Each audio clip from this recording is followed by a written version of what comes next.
Yani Kamata is the surname, a farmer without land.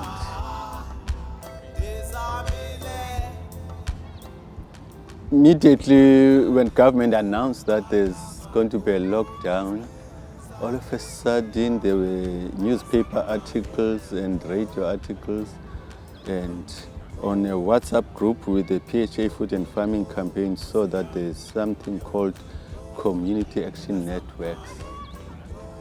In following up with the Community Action Networks, pops Gugulethu Community Action Network, and then immediately followed.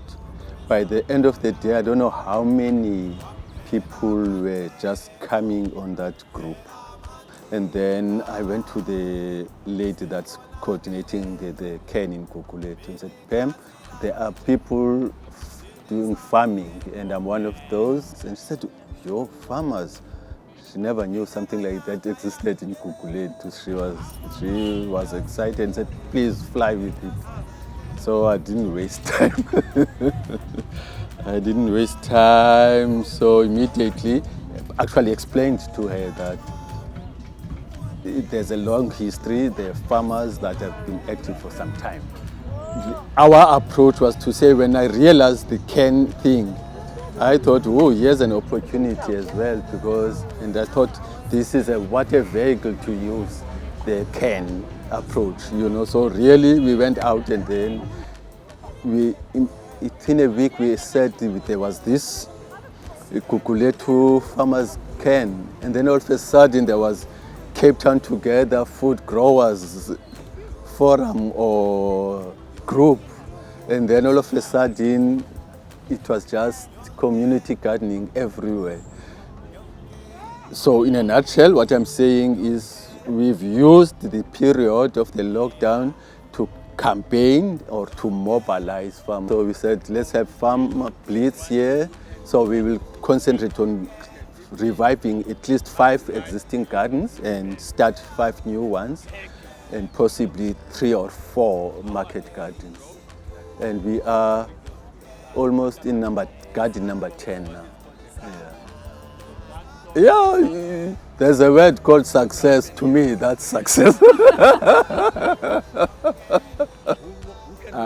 The idea that I've realized is important is to say, just start.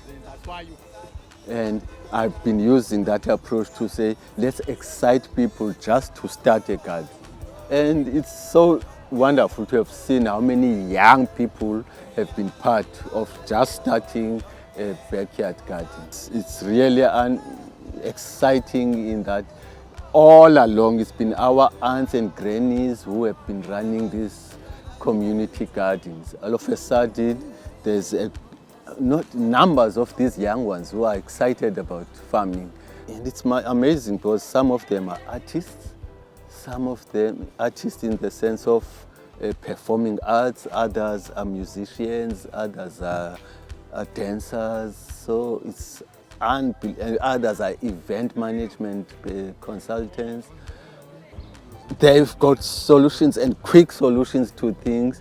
Meanwhile, it takes us long to process, and you're trying to think, they just do it, So the focus for us now is to say we've planted all this. Come September, October, we want to have a spring harvest festival, and already the ideas are unbelievable that are coming up from the youngsters, So, and just start.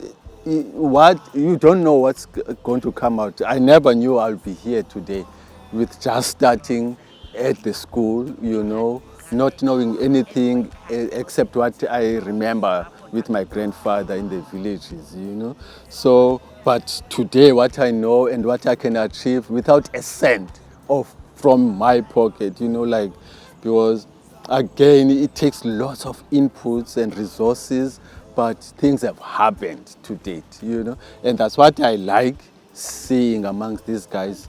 That spirit of just starting is there. These guys are not scared to start things. You can see, if you listen to also the initiatives that these youngsters are doing, when they talk, then you eavesdrop, you realize, wow. You've got jam here, so it's so exciting. And can you imagine now we're in garden number 10, as I've said, and there's still more to come. And the idea, don't forget, is to green Gugulethu or to turn Gugulethu into a food forest, So can you imagine then taking that vision with these youngsters? Yeah, it's infectious,